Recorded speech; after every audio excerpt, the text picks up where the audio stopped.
សត្រឹមតែ10ថ្ងៃទៀតទេពុកម៉ែបងប្អូនទាំងអស់គ្នាសម្រាប់ប្រូម៉ូសិនជាមួយនឹងម្សៅប៉េប៉េជួយសម្រួលដល់បញ្ហាក្រពះពោះវៀនពុកម៉ែបងប្អូនណាចាប្រូម៉ូសិនពិសេសគឺទិញមួយកំប៉ុងធំ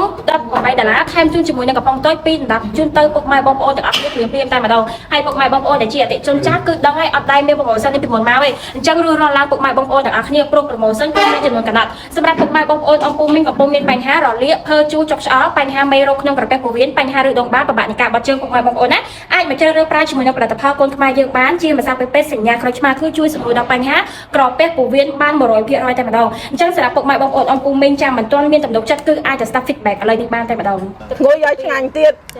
ស្រួលលេបដាក់ទឹកមកដូចមានជាតិមកក្នុងខ្លួន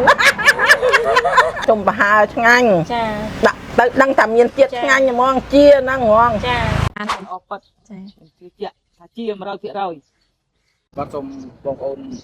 សាកផលិតផលបែបសញ្ញាក្រូចឆ្មាផលិតផលបងប្អូនបែបពិតជាលោកប្រើអីនឹងត្រូវជំងឺផ្ទះពោះវៀន100%។